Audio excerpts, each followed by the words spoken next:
Pernah nggak kamu terjebak di jalan, klakson, bersahutan, panas matahari nyetrum kepala? Di atasmu ada proyek jalan layang, biasanya ini bikin macet tambah gila. Tapi kali ini beda, jalan tetap lancar. Di atas sana, balok beton raksasa diputar 90 derajat perlahan. Pas seperti puzzle raksasa. Semua orang di bawah bisa tetap melaju. Ini bukan trik sulap. Ini Sosrobahu, inovasi anak bangsa yang bikin dunia takjub.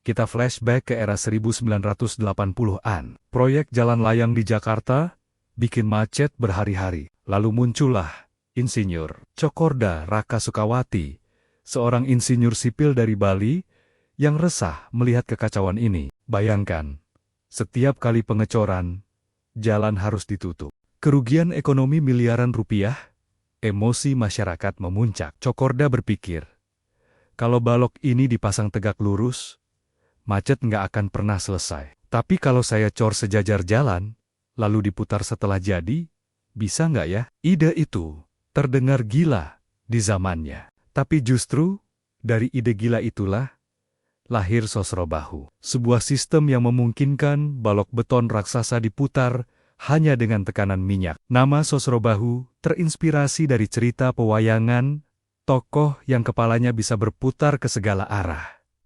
Simbol yang pas untuk teknologi yang memutar solusi kemacetan.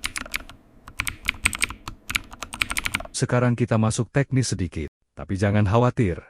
Ini gampang dicerna. 1. Pengecoran sejajar jalan pierhead, alias kepala tiang penyangga. Dicor sejajar jalan, bukan tegak lurus. 2. Pemasangan flat jack. Di tengah tiang, dipasang flat jack hidrolik dengan diameter sekitar 80 cm. 3. Pemutaran 90 derajat setelah beton mengeras, flat jack dipompa dengan minyak bertekanan tinggi. Balok raksasa bisa diputar dengan gaya minimal. 4. Penguncian posisi celah diisi dengan material grout non-menyusut. Lalu dipasang kabel post tension yang mengunci posisi permanen. Hasilnya, pekerjaan cepat, jalan tetap terbuka, biaya sosial jauh lebih kecil. Insinyur asing sampai heran. Karena ini efisien dan elegan. Kalau dulu butuh penutupan jalan berminggu-minggu, sekarang cuma perlu beberapa jam untuk memutar balok. Sosrobahu tidak berhenti di Indonesia. Teknologi ini kemudian digunakan di Metro Manila Skyway di Filipina, proyek flyover di Vietnam, Malaysia, Sri Lanka, hingga Amerika Serikat. Bayangkan, balok raksasa diputar di atas jalan tol paling padat di Manila tanpa menutup jalur kendaraan. Media lokal sampai menjadikannya headline, menyebut teknologi ini sebagai Indonesian invention, solves our traffic woes. Bahkan jurnal internasional seperti American Society of Civil Engineers pernah membahas sistem Sosrobahu sebagai contoh inovasi konstruksi yang menghemat biaya sosial. Dr. Keith Helmstad, profesor teknik sipil di Arizona State University, pernah mengatakan dalam kuliahnya, rotational pier systems like Sosrobahu represent a beautiful marriage of mechanics and practicality. Artinya, dunia teknik mengakui ini bukan hanya solusi lokal, tapi juga karya rekayasa yang elegan.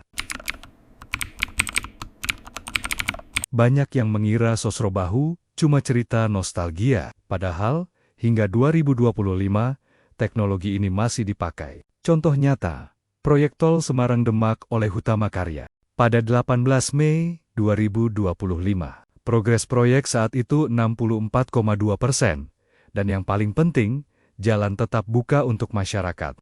Hal ini membuktikan, inovasi ini sustain.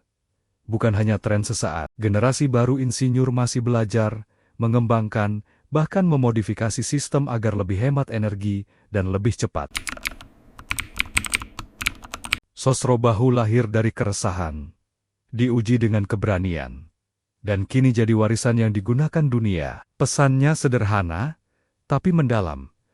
Masalah yang bikin kita stres hari ini bisa jadi inspirasi besar besok, kalau kita mau berpikir beda. Jadi, lain kali kamu melintas di bawah flyover atau jalan layang, coba tengok sebentar. Ada cerita inovasi di sana. Ada seorang insinyur yang dulu berpikir keras, supaya kamu tidak terjebak macet. Kalau kamu pernah melihat proses Sosro Bahu beraksi, atau punya cerita tentangnya, tulis di komentar. Siapa tahu kita bisa bikin lebih banyak orang bangga dengan inovasi anak bangsa ini.